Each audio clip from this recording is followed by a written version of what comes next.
Bonsoir, merci à vous de venir pour cette première rencontre, en tout cas depuis l'année scolaire.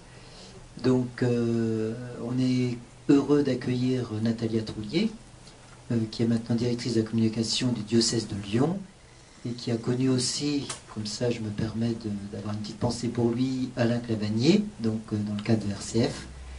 Et donc on peut avoir une petite pensée pour Alain, donc, qui, je ne sais pas si vous le savez tous, mais donc qui nous a quittés le 31 juillet dernier.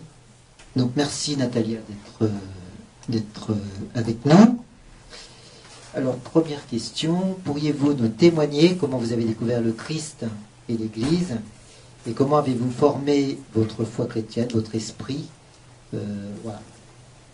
Vaste question. Oui.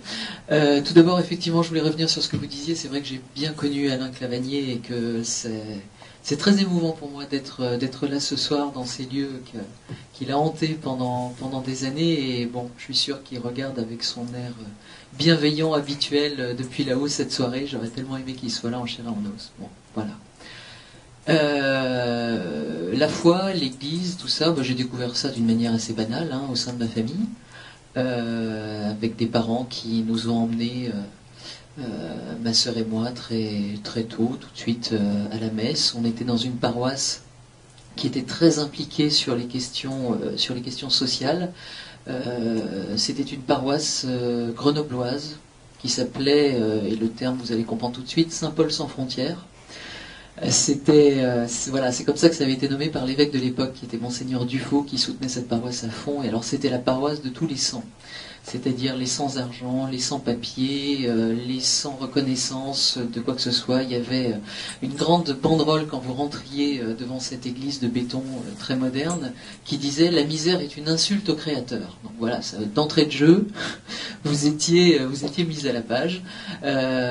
Pendant la messe, il y avait toujours des tas de gens qui jouaient de la musique pour accompagner les chants. Alors ça pouvait être des réfugiés du Burundi qui venaient avec leur tam-tam, ça pouvait être des étudiants chiliens qui venaient avec leur kena, c'était des sans-papiers qui venaient de Turquie, du Kurdistan, etc. Enfin, c'était vraiment une auberge espagnole avec deux piliers fondamentaux qui étaient d'abord ce premier pilier que je vous citais tout à l'heure, la misère est une insulte au Créateur, et un deuxième pilier qui était la piété mariale.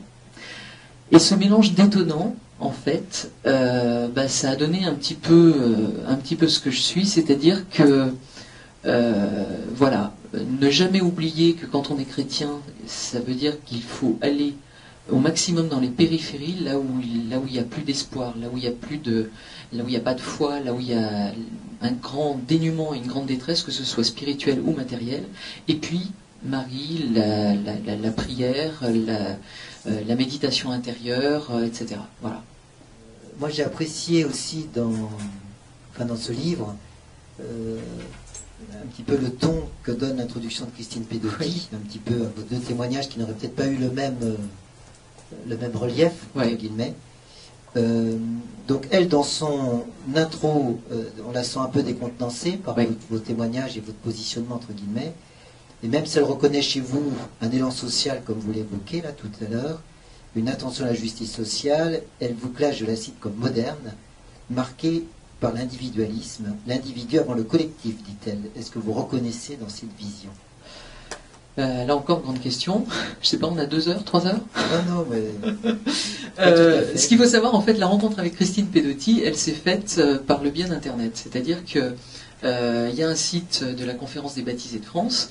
Joël, qui coécrit le livre, a un site Internet où il parle essentiellement de la Bible. C'est un boulimique absolu de la parole de Dieu qui est capable de vous parler hébreu quasiment. C'est assez incroyable son blog. Voilà. Moi, je travaille plutôt sur des questions sur mon blog un petit peu sociétal. Il y a des liens qui se sont tissés entre Joël et moi parce qu'on n'est pas tant que ça à être blogueur catho. Et puis, on s'est retrouvés en face et même un peu contre Christine Pedotti sur le site de la Conférence des Baptisés de France, parce que voilà, nous on trouvait que vraiment ce qu'elle disait n'avait pas de sens, on comprenait pas, puis elle de son côté elle comprenait pas non plus. Alors on a commencé par s'excommunier mutuellement, ce qui est toujours le signe d'une certaine vitalité. Vous savez, ça commence souvent comme ça dans l'église, hein. On s'excommunie mutuellement et après on commence à discuter. Et en fait, c'est ce qui s'est passé. Au bout d'un moment, le pas est venu d'elle, et je tiens à le signaler, hein, elle nous a dit, bah écoutez, voilà, vous, les jeunes cathos, vous vous fichez de savoir si les prêtres peuvent se marier ou pas, vous vous fichez de savoir si les femmes peuvent être ordonnées ou pas, vous dites le chapelet, des fois même vous allez à la messe en latin. Expliquez-moi qui vous êtes et d'où vous venez. Alors, je vous rassure, la messe en latin, j'ai encore pas essayé, mais enfin, bon, tout peut arriver. Mais voilà, il y avait quelque chose comme une ligne de fracture générationnelle, et c'est vrai que quand elle est venue nous voir en nous disant ça, on s'est dit, cette ligne de fracture générationnelle, il faudrait pas que ça devienne une ligne de fracture d'église. Il faudrait pas que finalement, nous, notre génération qui sommes héritier pleinement de la génération précédente. Moi, la fibre sociale, enfin, je vous le dis, c'est mes parents qui me l'ont transmise, c'est une église très ouverte, c'est les mouvements d'action catholique, c'est toute la théologie de l'enfouissement. Quelque chose que ni moi, ni la plupart des modernes, comme nous appelle Christine, nous ne rejetons. Mais en même temps, c'est vrai qu'il y a cette question de l'individu et de la conversion personnelle. C'est-à-dire que la théologie de l'enfouissement a fait de très grandes et très belles choses, et elle a encore des choses à nous dire. Après, on est dans un monde où les trois quarts des gens, comment dire ça, ne savent même plus, n'ont même plus une vague idée de ce que peut être le catholicisme. Ils ont quelques clichés comme ça donnés par les médias. Être catho, en gros, c'est avoir 9 enfants, être contre la capote, et aller au JMJ. Voilà. Quand vous employez les mots comme le mot de grâce, le mot de conversion, quand vous dites que vous faites le carême, alors on vous dit c'est le ramadan, mais non, le carême c'est pas le ramadan. Voilà, les gens ne vous comprennent même plus. Et donc, bien sûr que cette théologie de l'enfouissement est importante dans le sens où, effectivement, dans certaines périphéries, il faut vivre en chrétien pour qu'on nous pose la question du Christ, mais il y a aussi des endroits, des lieux où il y a une nécessité d'une certaine affirmation. Alors j'irai pas jusqu'à dire identité ni identitarisme, mais on a un peu perdu dans notre génération voilà, on n'ose presque plus dire qu'on est chrétien. On se dit bon je vais agir en chrétien et les gens verront que je le suis, quoi. Et en fait les gens ne le voient plus parce que les gens ne savent plus ce que c'est. Du tout. On n'est plus dans une société ni chrétienne ni christianisée. Et donc voilà, peut-être qu'il y a d'autres langages à inventer, tout en se reconnaissant, encore une fois, fils de cette génération de la théologie de l'enfouissement qui, encore une fois, a donné de très très grands saints. Alors, à votre avis, parce qu'on sent bien quand même dans l'Église ce clivage, oui, entre guillemets, enfin surtout d'ailleurs en interne, oui, entre un christianisme social, donc qui est un peu un héritage important qu'on a bien connu à Lyon. Je le dis souvent de gauche d'ailleurs, de façon pas forcément toujours à droite, et un christianisme qu'on dit plus spirituel, qualifié aussi de façon maladroite de traditionnel. Oui. Comment finalement, dans l'Église, surmonter ce clivage, à votre avis? Alors, je ne sais pas si l'Église... Je trouve qu'on tombe souvent dans la caricature de ces deux qui... Enfin, on voit bien, on essaye de qualifier toujours une personne chrétienne, surtout dans nos milieux, soit de ce côté-là, soit de l'autre. Enfin, ça rassure de le qualifier, de le mettre dans cet ensemble. Et voilà. Alors, comment vous, qui avez rencontré Christine Pedotti, qui a rencontré pas mal de jeunes, comment finalement, quelle piste pour surmonter ce clivage? Alors, en interne? Plusieurs pistes. D'abord, il y a mon cas personnel que je ne prétends pas étendre du tout à toute l'Église ni à tous les jeunes. Enfin voilà. Mais pour moi, personnellement, il y a deux poumons dans l'Église. Il y a la doctrine sociale et la doctrine morale. Et si on abandonne l'un des deux, on respire mal, forcément.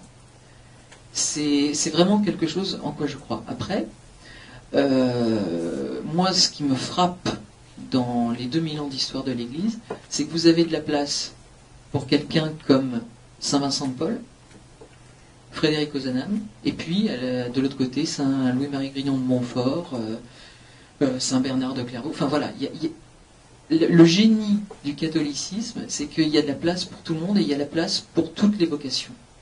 C'est-à-dire que c'est pas la vocation de tout le monde d'être un contemplatif et de faire des adorations du Saint-Sacrement. Voilà, et c'est pas grave. Si votre spiritualité, c'est d'aller 2 fois par semaine au secours catholique trier des vêtements, eh ben ça a tout autant de valeur et c'est pas du tout, à qui que ce soit d'en juger. Moi, je crois vraiment à la complémentarité des charismes et ce que je trouverais difficile, c'est qu'on ait une église qui nous dise le charisme évangélique, c'est ça et c'est uniquement ça. Mais c'est pas le cas. Moi, je crois vraiment qu'il y a de la place pour tout le monde.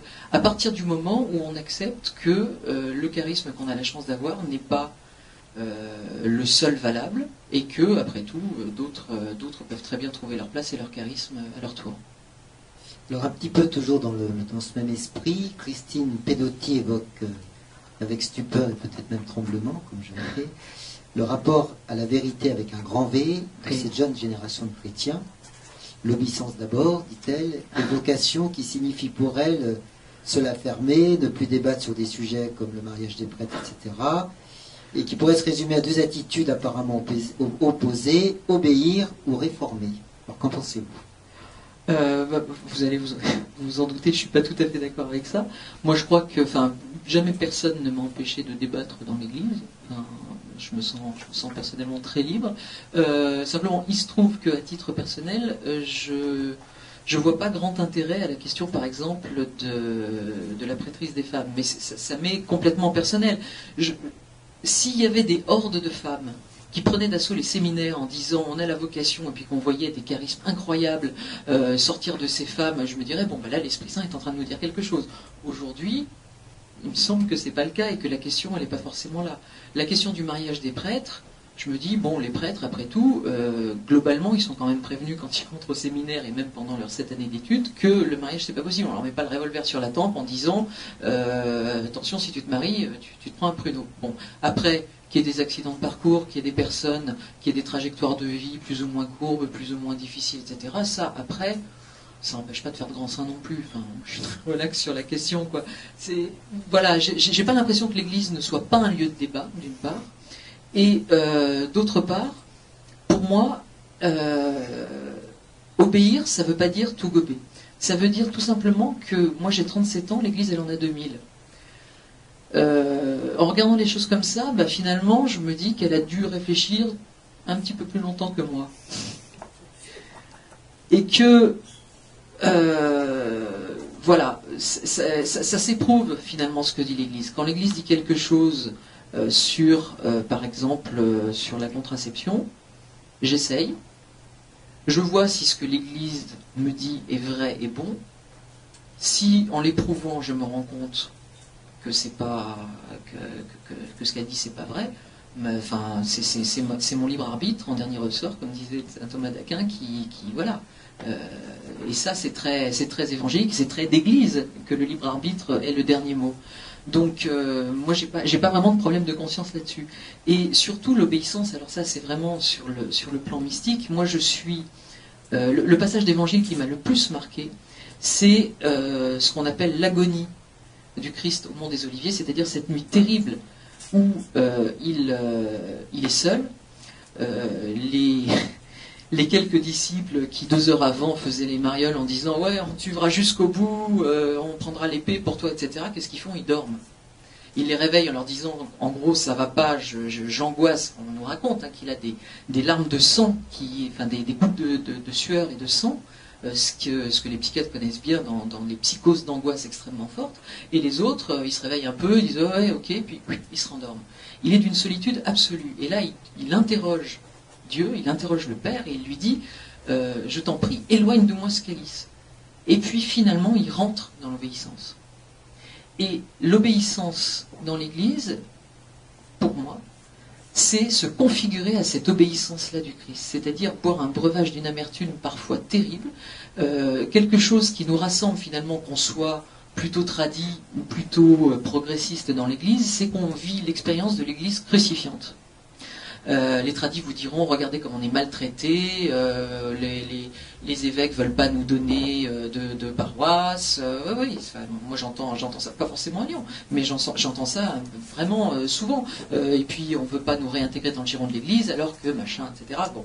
Et puis de l'autre côté, vous avez des gens qui ont aussi une vraie souffrance parce qu'à l'autre bout de l'échiquier religieux-politique, eh ben, ils ont aussi cette impression que l'Église ne met pas le paquet pour accueillir comme il se doit le pauvre et surtout le frère pauvre. Et cette expérience de l'Église crucifiante, moi, elle me renvoie à cette image-là de Jésus au Jardin des Oliviers qui en bave, quoi, vraiment. Mais après, il y a quoi? Après, il y a la résurrection. Il y a la résurrection. Et cette entrée dans l'obéissance, que vraiment, qui est... vraiment, j'impose à personne. Hein, c'est une gymnastique à laquelle j'ai décidé librement de me plier. Je trouve que dans ma vie, elle porte du fruit. Voilà ce que je peux dire. Alors, on voit aussi toute une génération de jeunes chrétiens se lever aujourd'hui, surprendre, même voire même agacer certains de leurs aînés dans la foi. Donc, je pense aux veilleurs, aux jeunes qui se sont engagés dans la manif pour tous. Ce qui est assez étonnant, c'est que ces mouvements questionnent énormément dans l'Église, autant positivement que négativement, quelque part. Comment finalement analyser ces nouveaux phénomènes un petit peu dans cette perspective du livre, hein, Confession des nouveaux enfants du siècle? Parce qu'ils font ça aussi au nom de la foi, aussi pour défendre une certaine image de l'homme.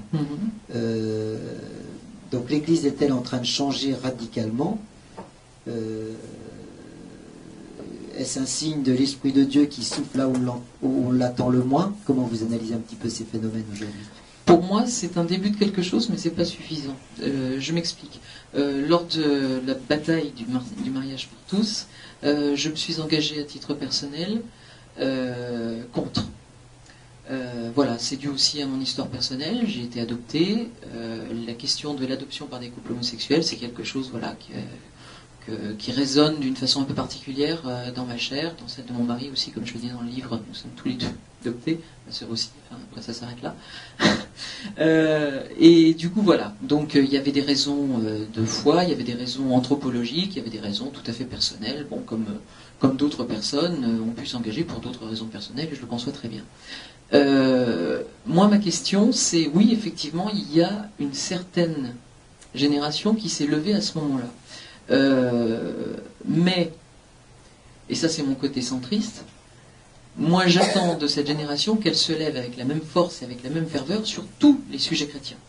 C'est-à-dire que j'applaudis, mais vraiment à fond, cette jeunesse qui s'est levée pour défendre une certaine idée de la famille, parce qu'effectivement, la famille aujourd'hui est malmenée. On a tous dans notre entourage des divorces qui se passent plus ou moins bien, avec des enfants qui réagissent plus ou moins bien. Parfois, la souffrance qu'ils ont, on s'en rend compte des années après parce qu'on ne l'a pas vu tout de suite. Enfin voilà, il y a toujours, dans toutes nos familles ont été traversées par ce courant-là, et ça a fait parfois du bien parce qu'il y avait des divorces qui étaient nécessaires, et puis parfois souvent ça a fait des catastrophes. Alors, ça, c'est très bien de se battre pour que effectivement les enfants aient un père et une mère, mais moi, ce que j'attends, et vous pouvez m'attendre au tournant aussi, quelque part, je le souhaite, c'est que nous nous battions pour que les enfants aient un père et une mère qui aient les moyens de les élever, qui aient les moyens de vivre décemment, d'habiter dans des logements décents, de scolariser leurs enfants correctement. Voilà, c'est pas tout. C'est pas tout le discours de l'Église, et il faut surtout pas que ça devienne tout le discours de l'Église, parce que là, ce serait respirer d'un seul poumon, comme je le disais tout à l'heure. Donc oui, quand je vois ces jeunes qui se lèvent, je dis bravo, mais j'espère qu'on les verra au cercle de silence des franciscains, j'espère qu'on les verra pour se lever contre la mainmise de l'argent roi et de la finance sur l'économie. Voilà, c'est... Et à mon avis, en tout cas à Lyon, il y a des choses intéressantes qui se passent à ce niveau-là, je trouve. Au niveau du collège supérieur, il y a une petite bande d'agrégés de philo là qui commence à faire des choses pas trop mal. C'est en train... Moi, j'ai pas mal d'espoir, en fait. Voilà.